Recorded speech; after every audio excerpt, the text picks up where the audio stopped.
So there are some presuppositions which are widely shared among Muslims, and these presuppositions, when put together, lead to this sort of question that faces us at the moment. So one of the presuppositions is that God desires everybody to be Muslims.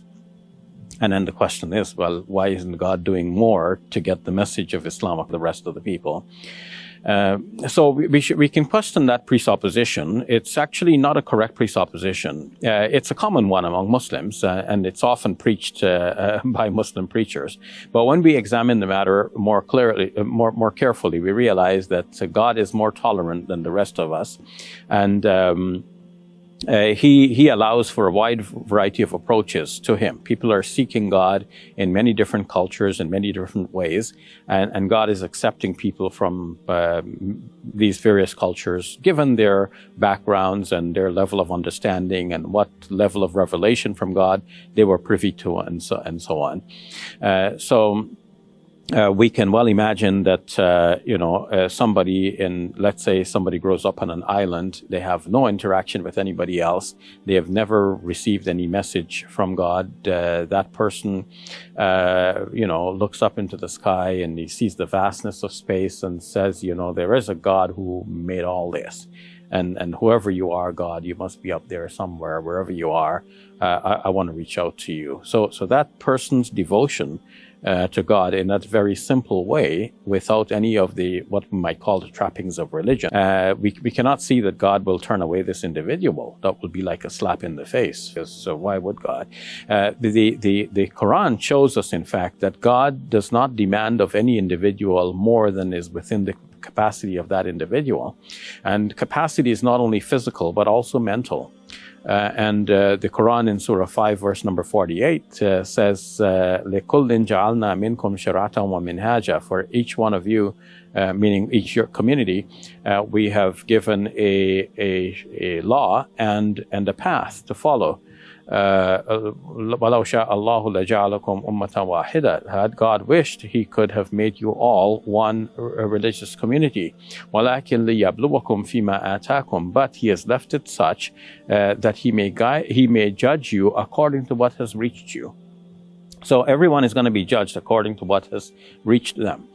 So let's say some people got the Christian message, but not the Islamic message, and now they come up for judgment. So the question could very well be, did you follow the Christian message as it should have been followed? What was the original Christian message? Did you bother to investigate? Did you try to find out what was the correct message that you ought to have followed? And how sincere were you towards whatever you understood to be the correct message after your search and finding? So whatever the convictions people have, did they reach their convictions through reasonable methods, as opposed to simply taking any belief? Did they do their due diligence? Many D's, tongue-tied.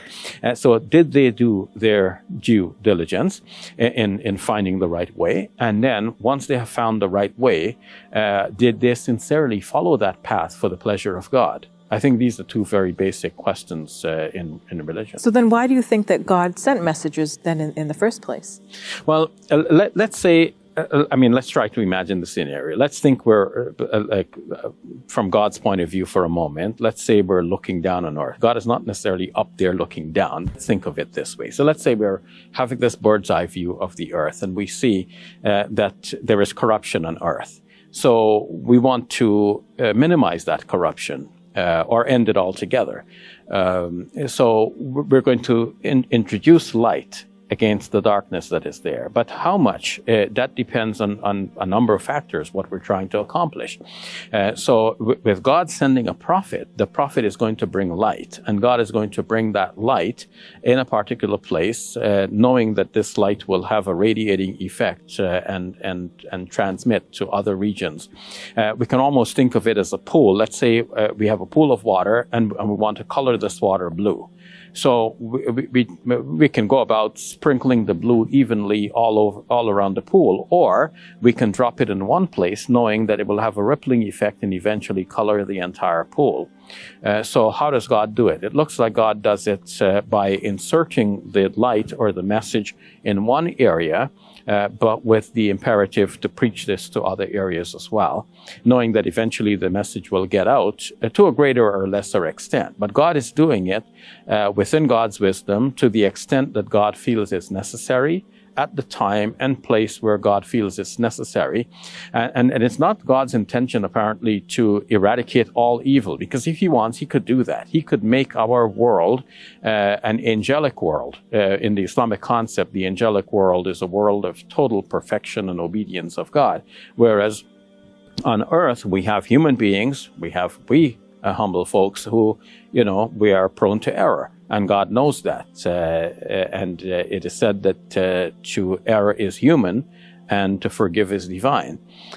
So it's his place to forgive, and it's on our nature that we're going to err. And he leaves it such. So there will be error, there will be false beliefs, there will be mistaken beliefs and assumptions and so on.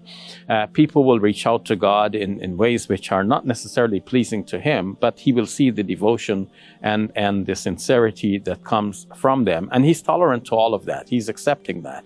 But every once in a while, when there is a need for introducing more light, he is going to send a prophet, or in the Islamic tradition, since our Prophet Muhammad, peace be upon him, has been the last of all of the prophets, God is not going to send another prophet, but God might send inspired preachers to bring people back to the right path.